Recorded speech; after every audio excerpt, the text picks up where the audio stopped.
কোথায় হতে পারে সেদিকেই চলে যাচ্ছে অ্যাসাসিন, বাট আরেকটু বামের দিকে তাকানো দরকার ছিল। স্মোকের ভেতরে থাকা এখন পর্যন্ত চান্সেস কিন্তু আছে 7C এর কাছে না ভাইবস এর কাছে, বাট ভাইবস এই সুযোগটা কিন্তু পুরোপুরি কাজে লাগিয়েছে। দুজন প্লেয়ার এখানে কিন্তু নক আউট হয়ে যায়। মেমো এই মুহূর্তে কিন্তু একাই বেঁচে আছে। Fear already knocked out. I guess এখান থেকে বাঁচার চান্স মেমোর জন্য অনেকটা কম, ফিয়ারকে বাঁচানোর চান্স তো নেই বললেই চলে।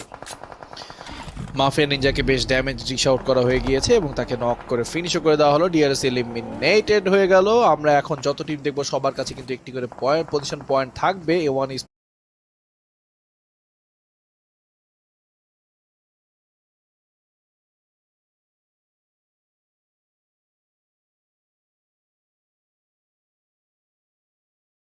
আনফরচুনেটলি 13 পজিশনে যেহেতু এলিমিনেটেড হয়ে গিয়েছে তাদের কাছে একটি মাত্র কিল পয়েন্ট ছিল এবং সেটার উপর ভর করে তারা তাদের পয়েন্ট টেলে 27-এ উন্নতি করলো। Not the game they wanted, but শেষ ম্যাচের জন্য তারা রেখে দিলেন তাদের ফাইনাল ইকুয়েশন। বাট রিভিউসকে নক করে ফেলা হয়েছে অলরেডি। আই8 একজন প্লেয়ার নক, ডিটুকের একজন প্লেয়ার নক, একজন ফিনিশ হয়ে গিয়েছেন। আর একটি নকের দ্বার প্রান্তে আমরা দেখতে পাচ্ছি সন্দেশ এবং সয়ুব বেশ ড্যামেজ টেলে এই মুহূর্তে তারা রিসিভ করছেন। লেজেন্ডকে ফিনিশ করার প্রচেষ্টা চলছে এখনো পর্যন্ত। প্রচুর পরিমাণে ইউটিলিটিস, তিনজন প্লেয়ার একই জায়গায় এত সময় ইনভেস্ট করা it's not a good idea. প্যারাডক্সের হেজার এই মুহূর্তে ক্লোজ রেঞ্জে রেটেড সারকে ফিনিশ করে দেওয়ার চেষ্টা করবেন এবং মুভ করে ফেলেছেন already. All in all out attack, হেজারকে ফিনিশ করে দেওয়া। It's really tough call for Paradox. Oh my god, এবং উইজকে ফিনিশ করে দেওয়া হয়েছে G1 এর পক্ষ থেকে। আমরা দেখতে পাচ্ছি শেষ পর্যন্ত তিনি জোনের ভেতর ঢোকার চেষ্টা করবেন, বাট তাকেও ফিনিশ করে দেওয়ার চেষ্টা চলবে। একটি নেট সম্ভবত গিয়েছিল, রেটেড সারকে অলরেডি নক করা হয়েছে। Blue zone is not helping ডিডাইস guys at all, but Paradox ভালো কাজ করেছে। G1 এই মুহূর্তে জোনের ভেতর ঢোকার চেষ্টা করছে, বাট কাভার ফায়ার আসতে হবে কুইটের পক্ষ থেকে। Can quit do this? But এই মুভমেন্টের মাধ্যমে G1 একটা ভালো মুভমেন্ট দিল। আর্লি জোনের ভেতর ঢোকার চেষ্টা করতে হবে তাকে। Can he do it? তার উপর অলরেডি প্রেশার আসা শুরু হয়ে গিয়েছে।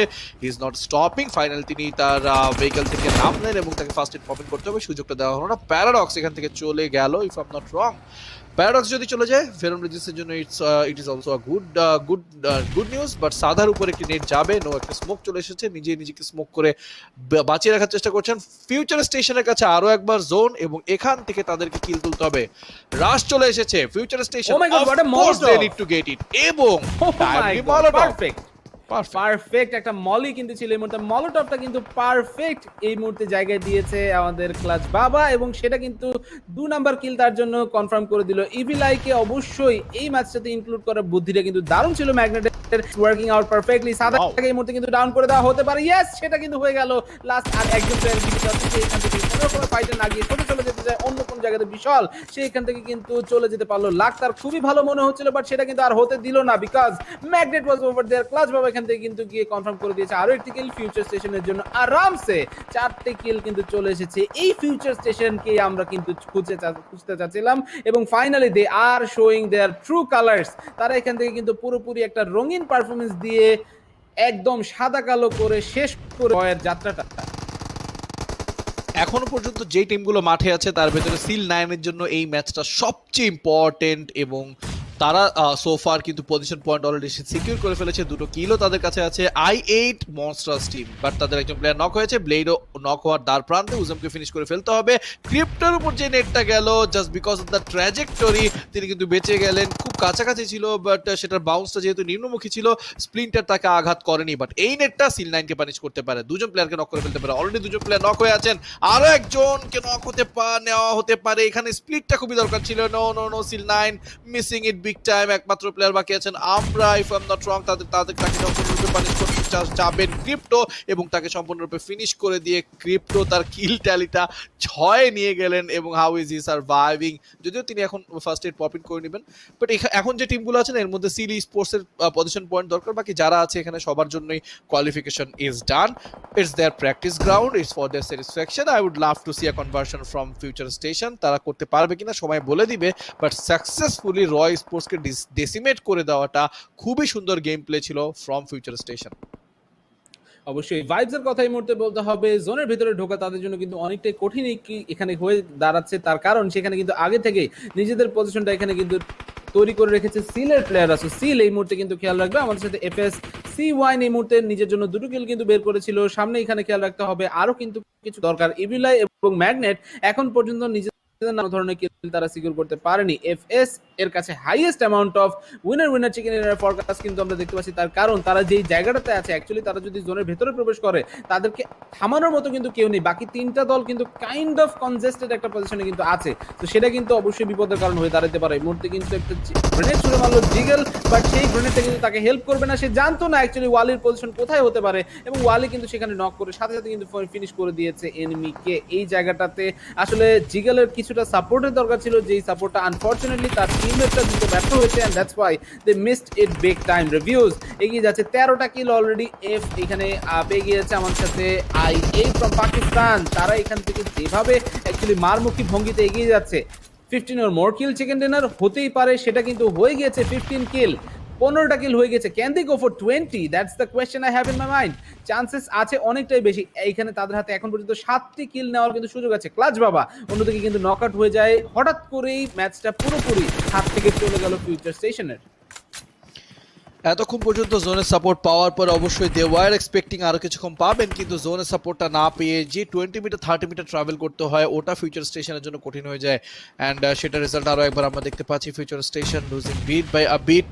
স্টলওয়ার্ড এখনো পর্যন্ত আছেন, ক্রিপ্টোকে সম্পূর্ণরূপে ফিনিশ করে ফেলা হয়েছে। রিভিউজ অ্যান্ড i8 এর ব্লেড দুজন তাদের গ্রাউন্ড হোল্ড করে রেখেছেন। ব্যাকলাইন আমরা রিভিউজকে দেখতে পাচ্ছি, ভাইবস এই মুহূর্তে ফরওয়ার্ড গিয়ারে যাওয়া শুরু করেছেন। একটা সাইড তাদেরকে ক্লিয়ার করতে হবে, নাও অর নেভার তাদের সামনে এগিয়ে যেতে হবে। রিভিউজকে নক করে ফেলা হয়েছে। ভাইবসের কিলারের পক্ষ থেকে একটি ফলো আপ নেট যাবে, নেটটা পারফেক্টলি কুকড হতে হবে। এখানে কিন্তু বাউন্স করে নিচে চলে যাওয়ার চান্সেসটা খুবই বেশি থাকে। Praveen launched it in 3 to 1।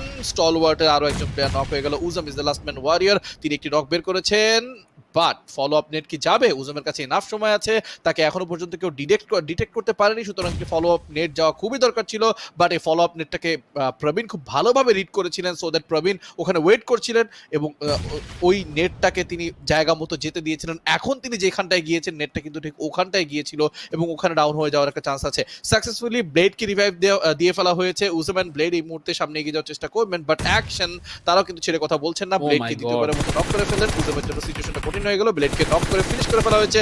i8 এর উজামের পক্ষ থেকে আমরা রিটালিয়েশন দেখতে পাচ্ছি, অ্যাকশনকে নক করে ফেলা হয়েছে, বাট তাকে ফিনিশ করার সুযোগ দেওয়া হবে না। এই মুহূর্তে উজাম স্যান্ডউইচ পজিশনে স্মোকের ভেতর যতক্ষণ টিকে থাকা যায়, বা বেশ কিছু ড্যামেজ করে গিয়েছে, উজাম যে কোনো সময় ফিনিশ হয়ে যাবেন। কিলার তার ভালো একটা অপশন ইউজ করছেন, use of utility is always important. উজামের জায়গাটাকে কেন্দ্র করে তার উপর একটি বলে চলে আসবে, বাট একটা ভালো ডিসিশন নিয়েছে উজাম। তিনি ব্যাকওয়ার্ডে যেখানে নক হয়ে পড়ে আছেন একজন প্লেয়ার, তাকে ফিনিশ করে দেওয়ার চেষ্টা করেছিলেন, বাট শেষ পর্যন্ত এটা হলো না। তার কিলটা কে পেয়েছেন আমাকে একটু দেখতে হবে।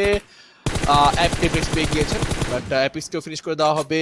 এখন আমরা যেটা দেখতে পাচ্ছি, এত টাসেলের ভেতরে টপ 2 তে ফিউচার স্টেশন কিন্তু ঢুকতে পারলো না, তারা এলিমিনেটেড হয়ে গিয়েছে। ভাইবস এই জায়গাটা থেকে স্টলওয়ার্ডকে ফিনিশ করে নিজেদের নামে একটি চিকেন ডিনার বের করে নেওয়ার চেষ্টা করবে, বাট পিকা এবং অ্যাকশন যেহেতু আছেন, সুতরাং 2v2 ফাইটে we are seeing a mouth watering Mexican stand off. কিন্তু একটা এখান থেকে কথা বলতে হবে, দ্যাট ইজ ভাইবসের কাছে জোনের সাপোর্টটা তেমন ভাবে কিন্তু নেই।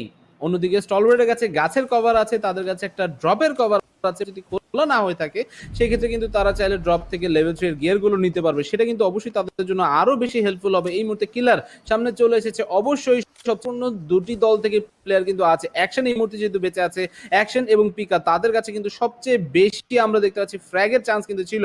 টপকে এই মুহূর্তে হয়তো আমরা কিছুটা হলো মিস করবো, বাট টপ না থাকলেও that will not deal big problem. But এই জায়গাতে বলতেই হবে, what a finish that was from পিকা। লাস্ট কিলটাকে গ্রেনেড দিয়ে করার জন্য এই মুহূর্তে সামনে কিন্তু অনেকগুলো গ্রেনেড কিন্তু সামনে ছুড়ে মারছে, তো অবশ্যই গ্রেনেড গুলো এই মুহূর্তে কাজে আসতে পারে। অ্যাকশন খেয়াল রাখছিল সামনে, বাট কিলারের দিকে গ্রেনেডটা কিন্তু পড়েছে। সে সম্ভবত এই মুহূর্তে জানে এনিমির পজিশনটা ঠিক কোথায়, বাট আমার মনে হচ্ছে কিলটা ডিনাই করলে ভালো হতো কিলারের জন্য। এখান থেকে হয়তো ডিনাইটাও করতে পারবেন না, গ্রেনেডটা দিয়ে ফিনিশ করা হবে হয়তোবা। ইয়েস, নো, এখনো বেঁচে আছে কিলার। কই মাছের প্রাণ চেষ্টা করছে অ্যাকশনকে নক করে, অ্যাকশনকে যদি নক করে ফেলতে পারে তাহলে কিন্তু খেলাটা ঘুরে যেতে পারে, বাট স্টলওয়ার্ডকে খুব ইজিলি এই চিকেন ডিনারটা নিয়ে যেতে দিবে না। আরো একটি নেড আমরা দেখতে পাচ্ছি, পারফেক্টলি কুকড। এই ট্র্যাজেক্টরি কি ঠিক আছে? Yes, it is stalwart sports sealing the deal in style. এবং দেখো অ্যাকশনের ফেসটা দেখে মনে হচ্ছে যে ইটস নরমাল, রাইট? এটা মানে কিছু ঘটে নেই। Chicken dinner